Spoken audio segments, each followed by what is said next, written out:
Hello, I am JT and this is my channel, JT on the Go. If you are new, thanks for dropping by. To my subscribers, thank you and welcome back. Today, we'll be checking out the National World War II Museum in New Orleans, Louisiana. This museum is the city's #1 tourist attraction. Now let's dive into the history of World War II.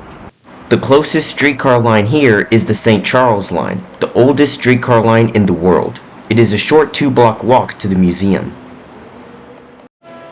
Because this museum has a lot to see, to get deep into it, I recommend you to spend 2 days visiting it. I split this video into 4 parts because there's so much to talk about. The first thing I recommend doing is the train simulator, which is a little simulator that makes you feel like you're being shipped off to World War II. What a fine introduction to this museum. World War II was a 6-year conflict fought between the Axis powers, Germany, Italy, and Japan, versus Britain, France, the Soviet Union, and the United States, which are known as the Allied nations.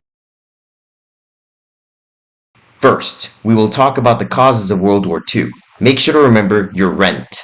Rent is all of the causes combined, and the first letter of each spells out the word rent. R stands for the rise of dictators. E stands for economics and depression. N stands for nationalism and imperialism. And T stands for the Treaty of Versailles.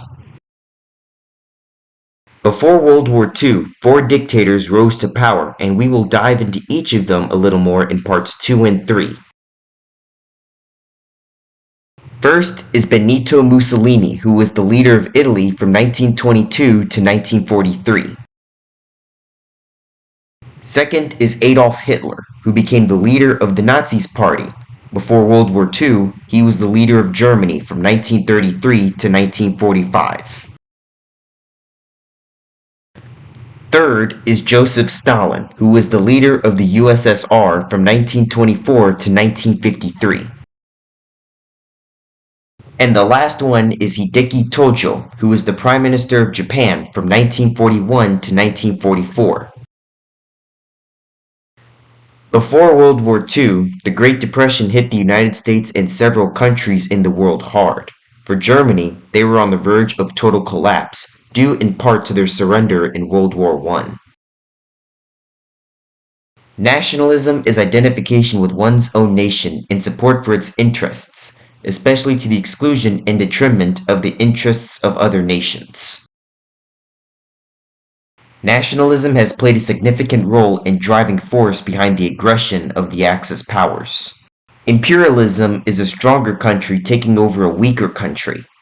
While the Allies had places to extract resources, the Axis powers did not. Germany invaded Austria and Czechoslovakia.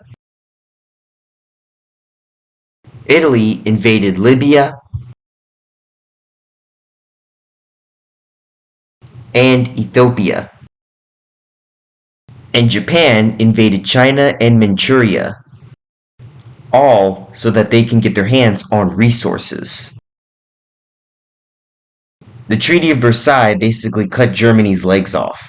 In World War I, after the successful Allied advance into Germany in 1918, Germany realized the war was unwinnable and signed an armistice ending the fighting. The terms of the Treaty of Versailles pinned the blame of World War I onto Germany. Germany had to pay reparations to its winners and shrink its military way down. Germany also had to give up certain pieces of their homeland to their neighbors. One of them split the country into 2. This enraged Hitler and the German people, leading them to pin the blame of the loss of World War I and the Great Depression on Jews. Hitler also built up Germany's military, and it is very clear that they are breaking the rules of the Treaty of Versailles. They are only allowed to have less than or equal to 100,000 men mobilized in its army, but they went way above that number.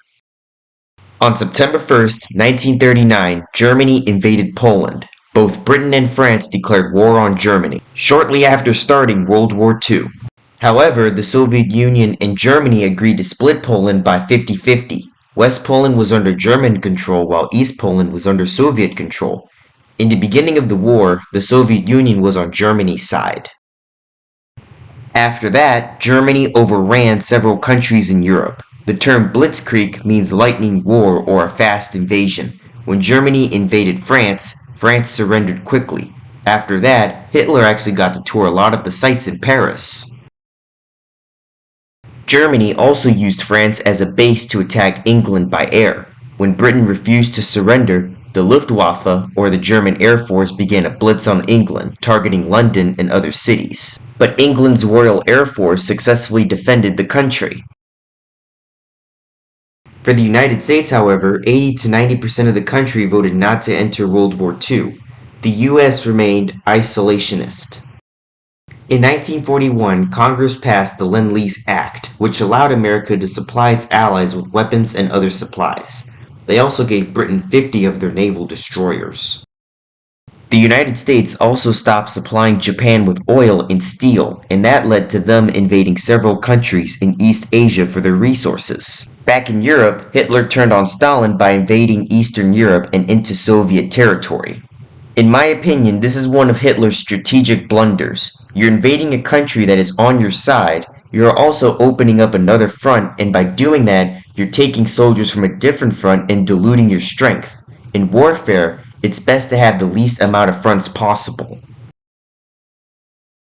The United States did not enter the war until after they were attacked on their own homeland.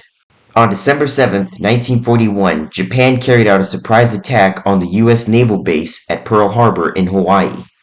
Public opinion of entering the war rose sharply after the attack.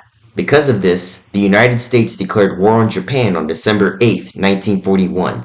Then Germany and Italy declared war on the US to help Japan. The USS Arizona was sunk at Pearl Harbor, and to this day, the ship is still leaking oil at the National Pearl Harbor Memorial in Honolulu, Hawaii.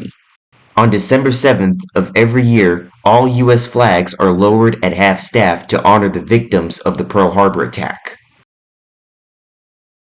After the attack on Pearl Harbor, Japan took control of the Philippines and several islands in the southeastern Pacific that the United States could no longer defend. Meanwhile, in the Atlantic, Germany began to sink US vessels. But in order to fight successfully on the war front, we had to sacrifice on the US home front. We must be the free. The U.S. home front was when the American public began to ration food and other products to supply soldiers fighting in World War II. One thing they did to encourage people to support the U.S. home front was to create posters of the American position. Here are a few samples. This one shows Japan as a monster. Interesting. This one's going to tell you what will happen if you don't support the home front. That's interesting. This one's encouraging Americans to buy war bonds to keep the country flying with Tuskegee Airman Robert Dees on it. They made several advertising posters, but we will not go into all of them. Factories were in overdrive making guns and vehicles to be shipped off to the war efforts. The U.S. railroads, which were affected by the Great Depression, began to move troops and supplies to the fronts, making business in the rail industry boom. Because all the men were out fighting, women and other minorities began to take over work in the factories. Minorities that had been legally restricted to work were now needed. There were over 350,000 African Americans serving in the armed forces. As for African Americans, 1,200,000 of them had served in the U.S. military, but Jim Crow was present during this time. They were used as cooks, butlers, maids, cleanup crews, and not allowed positions of leadership. Most African Americans faced inequality and discrimination. President Franklin D. Roosevelt signed Executive Order 8802, which banned racial discrimination in defense industries. Imagine that in a country where all men are created equal. Several minorities enlisted in the armed forces. Despite the systematic oppression, Japanese and African Americans served in segregated units. The U.S. military did not allow African Americans to fight, but instead assigned most to supporting roles, like cooking and driving trucks, as I mentioned previously. One unit of African Americans that fought for the right to fight was the Tuskegee Airmen. but this did not come easy. The Tuskegee Airmen were America's first black military pilots who flew dangerous missions in Africa and Europe. After the war, their service helped lead to desegregation in the U.S. military.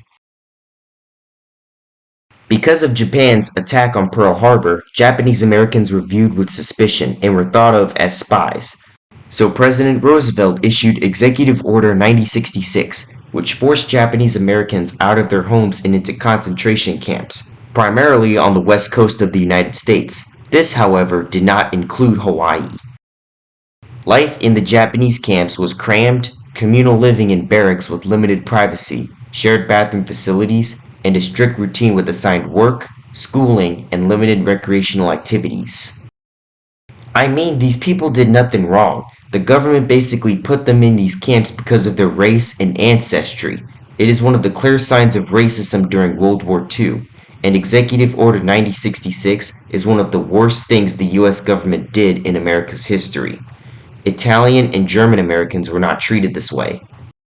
Permitting the government to uproot Japanese Americans and place them in internment camps. You'll find a lot of the stuff I'm talking about in the museum and all the exhibits.